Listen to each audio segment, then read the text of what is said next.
in the face. Hey guys, welcome back. I don't know, we haven't been recording. Wait, that's not a good opener after the last ending of the previous episode. Oh yeah! Dennis, you're really framing me here in a very bad light. No, because what you were saying was actually right though. You're talking about me smacking the kids in the face because man, I don't know what it is with the younger generation. Yes, that's much better. We're talking about slapping children in the face. They are physically. so fucking sassy, dude. Like you ask them to do something, and they will find a way to complain about it. And I was like, shut up, stop complaining about it. Sometimes, you know what I sometimes do when they start complaining? What? Just do shit. And they just look at me and they go like, the fuck did this 25-year-old just say to me? I better start doing what he's saying because I don't think I'm gonna get away into that crazy motherfucker. The face that you just oh my god.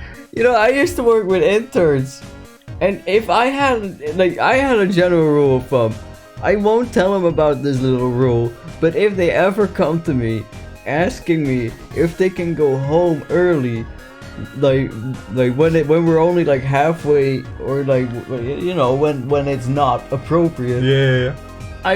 then I send them home and also back to school.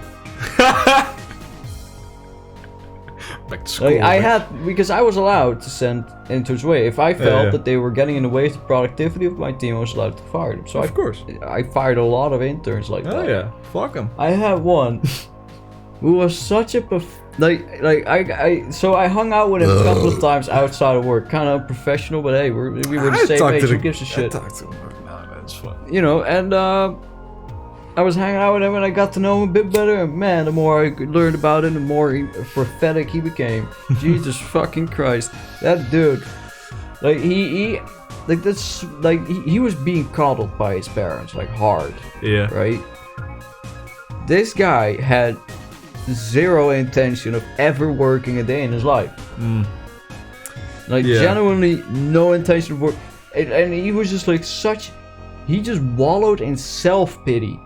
Like, I gotta work, and I'm gonna have to work, and like, and I'm just listening to this, and I'm like, man, oh man, like this guy, that dude, like I remember he broke he accidentally snapped an SD card in twain, like one of those NVMe SSDs.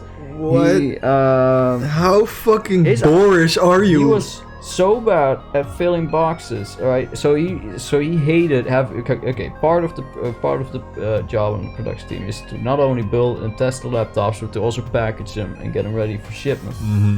He would package them so badly that we would have to repackage them, which means twice the time is being spent. Yep. And even when he was packaging, it was slow as fuck, right? And he managed to put the wrong a laptop in the wrong box. So a customer got the wrong laptop. Two of them actually, of course. But yeah.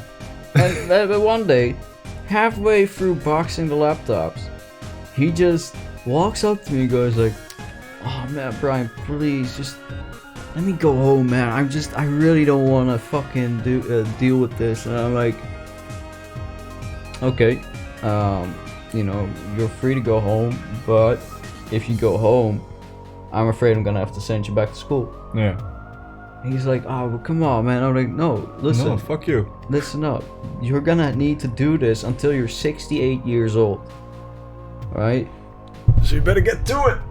And when you get 68 years old, you had better work as much as possible to build up as much of a fucking retirement fund as possible. Like, do you not get what you're doing this all for? Like, listen, fat. Like, listen, dude. You're not gonna be unemployed forever. Yep. You know, there's gonna be a time when you're gonna have to work. Right now, you only have internship 3 days a week. Wasn't there like you work 24 hours a week, and you don't have a part-time job, and you do MBO level 2. Like, you're doing just fine, right? This is the minimal amount of effort you can put in. Like, the job you're doing is easy. You know, you get to hang out with people who are into the same hobbies as you. You know, we got a very open and fun, you know, office culture. Maar moet wel werken. But you gotta work. You gotta do you your gotta job. work. Yep, I tell him that as well. Like, and I spent like not half an hour, but like a solid 15 minutes discussing that with him until he eventually went, well, I'm going home. And I was like, okay, well, you know, make sure to tell, you know, I want you to go upstairs and tell, you know, tell our boss, that you're going who is home. your internship, you know, person at this company, that you're quitting. Yeah. Because that's what you're doing right now. Because if you leave now, then it's going to be, then you're leaving on bad terms. You can still somehow manage just by telling him that this isn't for you. Exactly. That way you leave in a nice way. So he did that, at least. He did have some spine. But yeah, and then after that he never came back. Of course, because, you know, got fired. Well, quit. I have this one employee, dude. It's pathetic. Dude, I have this one employee. And he amazes me of how fucking stupid he is. I've had some stupid people I work with. This kid is so fucking dense. It's amazing. My department manager was talking about it as well. And on last Saturday I had work. Alright. I tell him, do something. I tell him to, how do you call it? To just clean up the boxes that were standing in front of the store and like pick up the overstock and put that in the back. And he kept doing one thing and coming back at me and being like, what do I gotta do now? I was like, dude, I already told you, you gotta do this and this and that. I was like, all right. Goes, do the next thing. Walks up to me, he's like, yeah, I'm finished. I'm like, all right, dude, look to your fucking right. There are still fucking boxes, dude. You're standing right there. How do you not understand?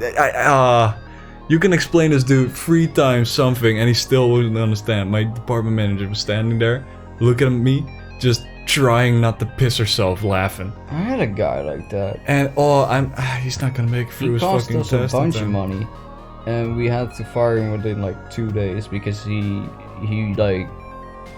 So okay, we explained very thoroughly how to disassemble and assemble a laptop. Yeah, of course, it's an expensive thing. You gotta not bust it. So we explained exactly how it works, and we have a very easy system, right? We have like a table, and we have that foam that like that pokes out that we use for the sound isolation in my room, right? But we had that like flat and like, well, still with like the little squares. Yeah. And you put the screw in a square, but like one per square, and in the pattern that they're on the laptop. Yeah. And that way, it's extremely easy to see. In combination with the symbols at the holes, like if you see a little nub next to it, it's a certain type of screw. Yeah. If you see 2, it's another type of screw. Exactly. It's a very easy system. Yeah. A monkey could do it. First day, free laptops. Drilled straight through them. Wow.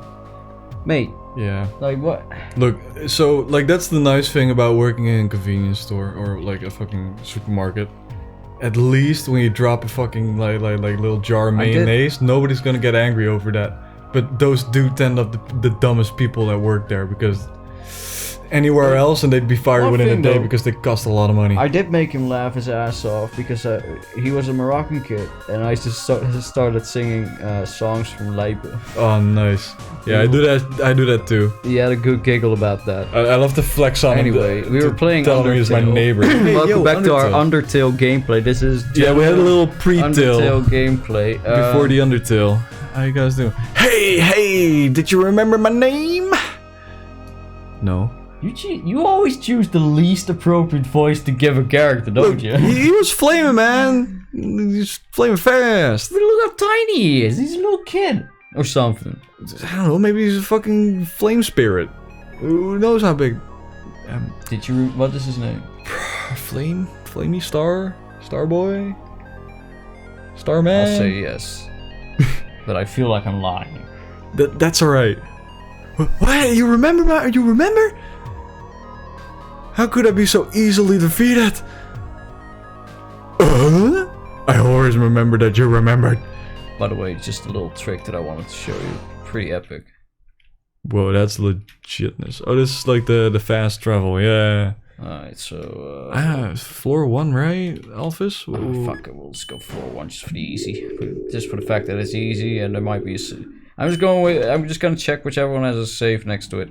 This one doesn't have a safe. Left floor 2. Let's go.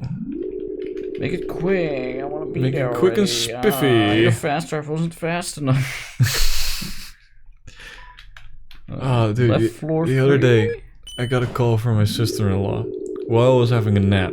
Oh, man. So I woke up to the fucking phone noise, and I was already like ready to just start losing it.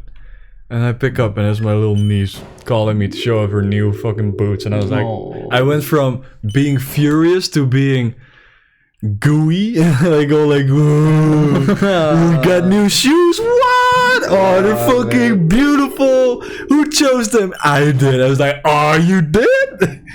It's like, that's that good taste. Like, that was the most epic shift in moods I've ever had in my life. Oh my god. It There made is me no feel save weird. points at any of the places that this elevator goes to. Not one. Wow. I'm offended. What a useless fucking I'm thing. unironically offended. Alright, so there was really more close to... to a save point. Yeah, anyway. I think we were just exploring. Yeah, we were. What was Alright. down again? Was there anything else you want to say about your niece? I don't know, they hurt a little bit. Because we're about to do a lot of talking. They do hurt a little bit. Alright, wanna do that talking next time on Jazzgrass Next Gaming? time on Jazzgrass Bye! Gaming. Bye!